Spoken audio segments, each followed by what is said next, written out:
Historia de la filosofía, por Nicolás Abagnano. Volumen 3, 249, parte séptima. La filosofía entre los siglos XIX y XX.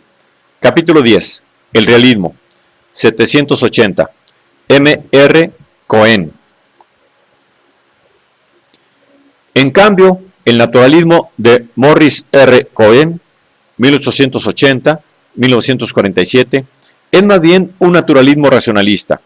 Cohen fue profesor en el City College de Nueva York y ejerció una gran influencia sobre el pensamiento americano.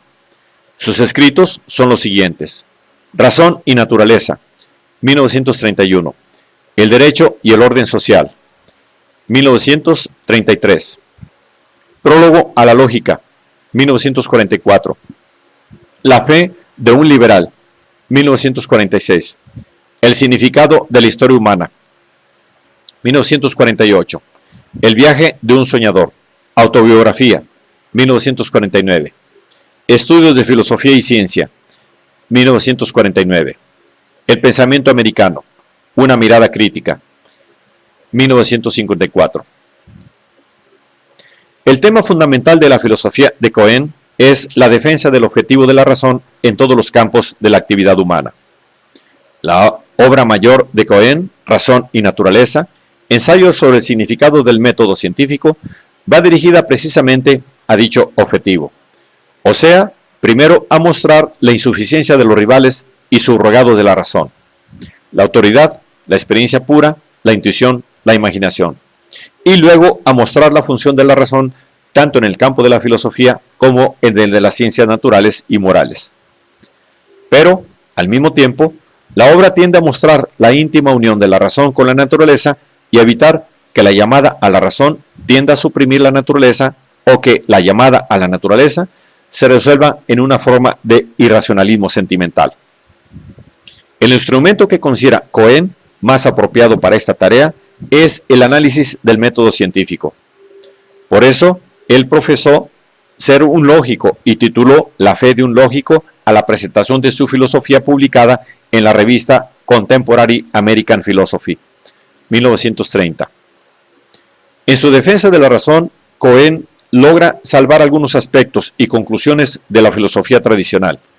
Así, por ejemplo, defiende el carácter metafísico de la filosofía, por cuanto ella no es solo síntesis de los resultados de las ciencias y crítica de los supuestos de la ciencia misma, sino también extensión del método científico a argumentos no incluidos en el ámbito de sus especificaciones.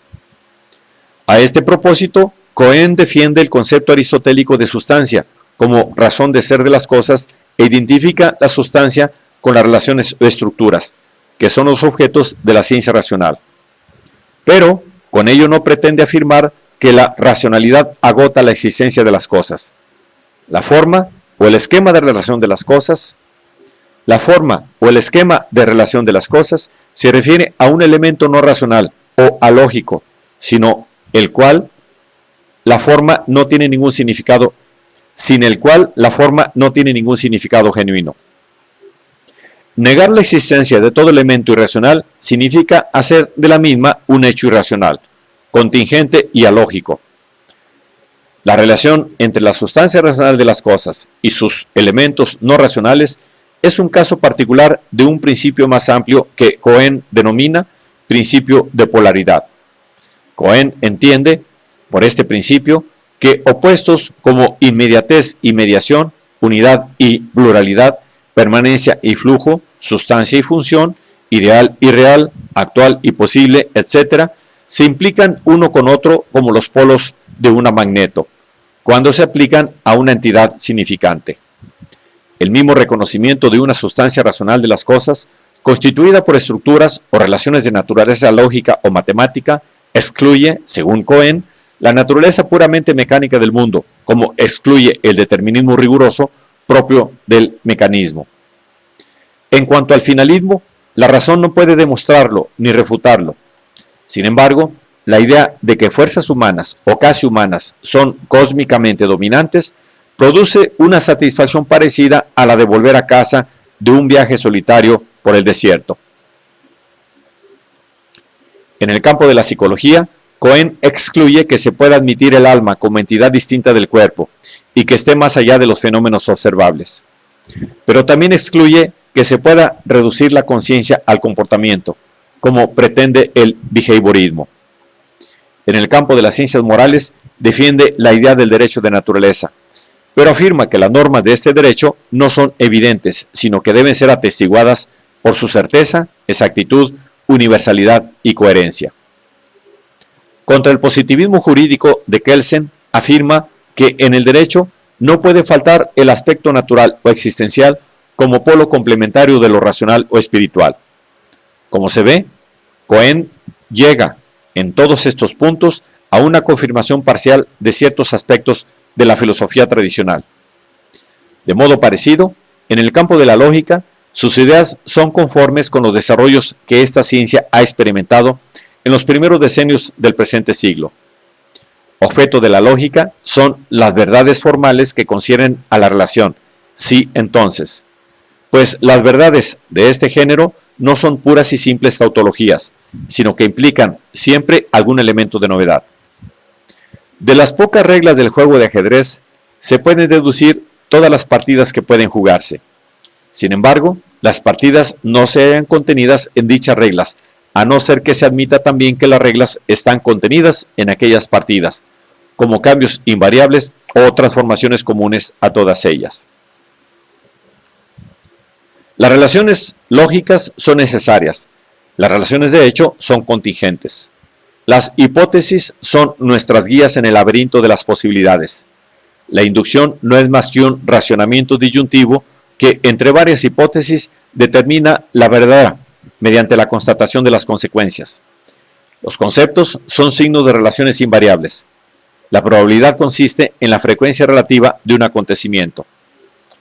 Contra la tesis del positivismo lógico, de primera manera, en que las proposiciones no susceptibles de comprobación carecen de significado, Cohen afirma que el significado es independiente de la comprobación y, por tanto, considera aventurada la tesis de Carnap de la imposibilidad de la metafísica como constituida por proposiciones no susceptibles de comprobación. Pero la idea más importante enunciada por Cohen es la de la ciencia como autocorregibilidad. Si distinguimos, como es debido, entre las verdades comprobables de la ciencia y las opiniones falibles de los científicos, podemos definir la ciencia como un sistema autocorrectivo. Un sistema de teología, por ejemplo, no se puede admitir posibilidad de error en ninguna de sus partes. Sus verdades, una vez reveladas, deben permanecer indubitables. La ciencia, en cambio, invita a la duda. La ciencia puede desarrollarse y avanzar, no solo porque es fragmentaria, sino también porque en ella ninguna proposición es absolutamente cierta en sí misma, por lo cual el proceso de corrección puede operar cuando se haya una prueba más adecuada. En este sentido, hay un paralelo entre la ciencia y el gobierno constitucional. Un gobierno constitucional es aquel en que toda ley o institución particular puede ser corregida o abolida por medios constitucionales. Esto no es posible en una monarquía absoluta ni en ninguna forma de dictadura. Sin embargo, Cohen no afirma que esta autocorregibilidad se extienda también al método de la ciencia, ya que además insiste en que toda corrección debe efectuarse según los cánones del método científico. Ciertamente, este es el límite o una insuficiencia de la expresión que ha encontrado en él una idea muy fecunda. Idea que entronca por un lado en el falibilismo de Peirce y por otro en el concepto de Popper de la ciencia como sistema de autorrefutación.